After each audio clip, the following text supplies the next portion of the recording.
Nama Bobi Nasution awalnya tak dikenal siapapun. Pria bertubuh tinggi besar ini mulai ramai dibincangkan media setelah berhasil menggait putri tunggal Presiden Jokowi, Kahiyang Ayu, menjadi istrinya. Tak lama setelah itu karirnya pun mulai melejit. Dari yang awalnya hanya sekedar karyawan biasa di industri real estate di tahun 2011, kemudian dirinya berkecimpung di dunia politik dan menang. Kemudian menjabat sebagai wali kota Medan di tahun 2021.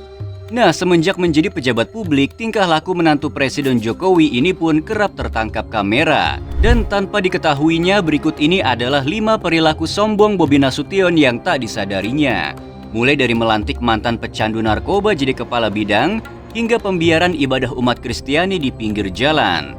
Namun sebelum kita lanjut ke videonya, mari klik subscribe-nya dan nyalakan notifikasinya. Buang muka. Dalam sebuah video terbaru yang sudah tersebar di berbagai platform, memperlihatkan wali kota Medan Bobi Nasution yang tak membalas senyum salah seorang resepsionis hotel menuai kritikan pedas warganet. Bobi dikritik seolah-olah negara ini milik dirinya.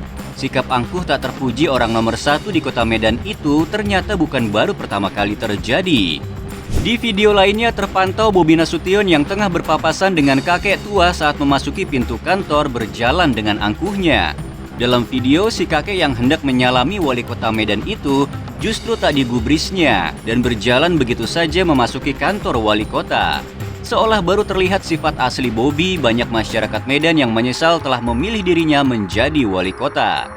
Dan ini dianggap masyarakat sebagai pembelajaran agar di pilkada berikutnya, nama Bobi tak akan dipilih lagi.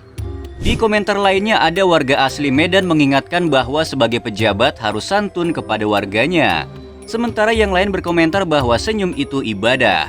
Sehingga karakter Bobi yang selalu buang muka ini dianggap bentuk dari keangkuhan pejabat. Kalau menurut kalian bagaimana? Munculnya pelarangan ibadah. Medan terkenal dengan kota toleransi. Bahkan di Provinsi Sumatera Utara sangat langka ada kabar tentang pelarangan ibadah maupun perusakan terhadap rumah ibadah. Namun tentang hal ini di era Bobi Nasution terjadi perpecahan. Demo tentang agama tak pernah ada di Medan sebelumnya. Namun sekarang kita bisa lihat bentuk dari pelarangan ibadah umat Kristen di kota Medan membuat kantor wali kota itu diserbu ribuan ormas karena terkesan cuek dengan keluhan masyarakat. Jemaat Gereja Elim Kristen Indonesia atau GEKI adalah korban pertama di era Bobi Nasution yang harus terlantar menjalankan ibadah mereka. Jemaat gereja ini terpaksa beribadah di pinggir jalan di depan halaman wali kota demi meminta keadilan atas hak mereka. 26 kali mereka ibadah di depan kantor wali kota Medan, namun Bobi tak pernah sekalipun hadir di sana mendengar keluhannya. Akhirnya melihat tak ada sikap baik dari Bobi Nasution, ribuan massa PBB atau Pemuda Batak Bersatu melakukan aksi demo. Gelombang demo yang besar membuat wali kota Medan itu keluar dari sarangnya. Setelah penjelasan tersebut, jemaat Gereja Elim Kristen Indonesia akhirnya bisa kembali beribadah di tempat mereka semula. Tingkat kriminal Medan meningkat. Bobi Nasution tak bisa terus menutup matanya seiring kasus kriminalitas yang terus naik sejak masa periode kepemimpinannya. Menurut Kapolda Sumut Irjen Pol Panca Panjaitan, crime total pada tahun 2022 di kota Medan mengalami kenaikan sebesar 25,5% dibandingkan tahun sebelumnya. Ada 45.985 kasus kejahatan di zaman Bobi Nasution. Ini bukan hanya statistik di atas kertas, melainkan adalah fakta kejahatan yang bisa kita lihat di lapangan. Maraknya geng motor, pembegalan yang sudah berani masuk gang perumahan masyarakat, hingga pemerasan yang terang-terangan menjadi bukti kegagalan seorang Bobi Nasution menjalankan tugasnya. Jika dibanding dengan wali kota Medan sebelumnya, sebut saja zaman Alifuddin Lubis atau Zulmi Eldin, tak ada perilaku kejahatan berani melakukan aksinya secara terbuka.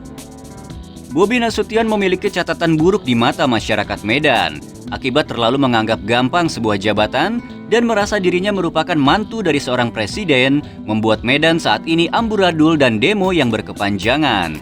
Koreksi dari sekarang atau Bobi hanya bertahan 1 periode saja. Melantik mantan pecandu narkoba. Lagi dan lagi Bobi adalah wali kota gagal yang terlalu muda untuk memimpin sebuah wilayah yang cukup besar. Kepercayaan masyarakat Medan dibuat seperti jajanan gorengan di pinggir jalan alias tak ada harganya. saat wali kota Medan itu melantik Odi Dodi Prasetyo, seorang mantan pecandu narkoba yang pernah ditangkap BNN tahun 2013 silam, menjadi Kepala Bidang Penanganan Konflik dan Kewaspadaan Nasional Badan Kesatuan Bangsa dan Politik Kesbangpol.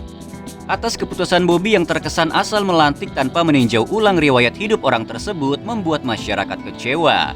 Padahal jika rakyat biasa, mereka tentu sudah dianggap cacat secara hukum. Jangankan untuk menjabat, hanya untuk mendaftar saja pasti sudah dinyatakan gagal karena berlakunya SKCK untuk mematerai seseorang yang telah atau pernah melanggar hukum di Republik ini.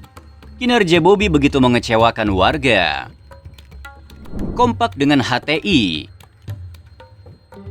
Masih di tahun ini, Bobi kembali membuat resah warga Medan setelah dirinya memposting sebuah video ketika dirinya berjalan akrab dengan seorang ustadz bernama Hanan Ataki yang diketahui berafiliasi aktif dengan organisasi Hizbut Tahrir Indonesia atau HTI. Seperti yang kita ketahui, HTI merupakan organisasi terlarang yang sudah di blacklist pemerintah Indonesia karena terindikasi kuat berniat mengubah NKRI menjadi khilafah Islamiyah.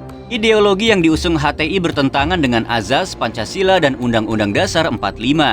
Itulah mengapa warga sangat kesal ketika mertuanya Presiden Jokowi sebisa mungkin mempersempit bahkan menghapus HTI dari Indonesia. Bobi terkesan merangkul dan akrab dengan salah satu orang yang terafiliasi dengan HTI.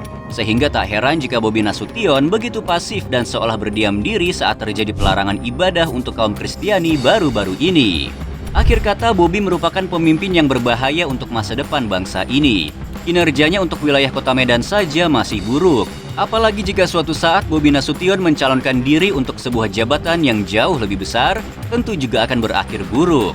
Ini hanya sebuah pengingat bagi wali kota Medan agar menjadi pengayom, perangkul, pembangun, dan pemberi keadilan untuk semua warga yang dipimpinnya. Sekian video dari kami and see you on the next video. Bye-bye. Bye.